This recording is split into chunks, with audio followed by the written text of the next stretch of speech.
Vice ganda nag-react sa pagsigaw-sigaw ni Alden Richards sa Miss Universe Philippines. Para si Alden sa MUPH kahapon.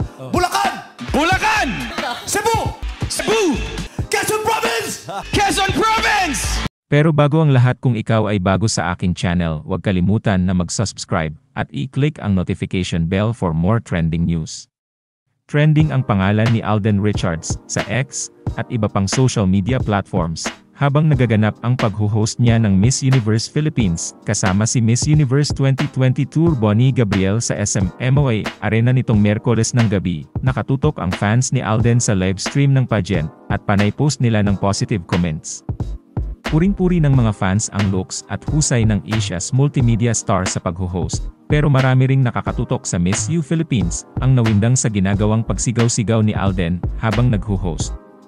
Biglang nagising ang diwa ng mga manonood dahil sa pag-announce ni Alden sa mga candidates. Para nga raw may kaaway ang ka-love team ni Catherine Bernardo.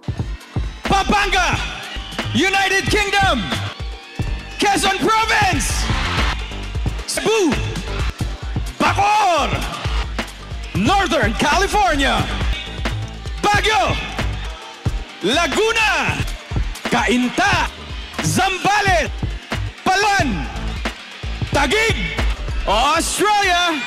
Bulacan! Pasig! Nagbiro nga ang ilang marits sa online world na nagpupuyat sa panonood, sino inaaway ni Alden? Galit ba siya? Bakit sigaw siya ng sigaw? Nasa mall show ba si Alden? Bakit kailangan niya sumigaw? Ako lang ba na-stress sa kakasigaw ni Alden? Pero syempre, hindi pumayag ang fans ni Alden sa mga batikos na tinatanggap ng idolo habang pinanonood nila itong nagho-host online. Palaban sila, ha? At talagang pinagtatanggol nila ang kapuso host. Magaling si Alden, no? Pampagising kaya minsan, kailangang sumigaw. Para din itaas uli ang energy sa loob ng MOA Arena. Ang oy ng ibang netizens, ha? Okay lang naman tuno ni Alden, dami kasi tao doon sa venue, para marinig at walang makatulog. Tama lang naman pag-announce niya ng top 20, ganun dapat energetic. Para mas exciting at nakakakaba.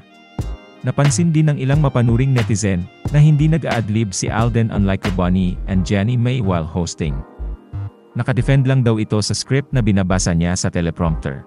Pero mukhang aware si Alden sa live comments ng viewers at netizens, kaya kapansin-pansin na medyo nag-subtle at medyo binawasan niya ang pagsigaw ng inanunsyo niya ang top 5 na kinabibilangan ng mga candidates from Quezon Province, Baguio, Cainta, Bulacan, Taguig. Samantala, nagbiro ang It's Showtime host na si Vice Ganda tungkol sa estilo ng pagho-host ng kapuso star na si Alden Richards sa Miss Universe PH Coronation Night sa segment na Especially For You. Binanggit ni Vice na tila natakot siya sa searcher na si Shane dahil sa sinabi nitong bakit. Napansin ni Kim na tumatawa ang ex-boyfriend na si Makmak. Sinabi niya na ang kanyang ex ay tila isang siga.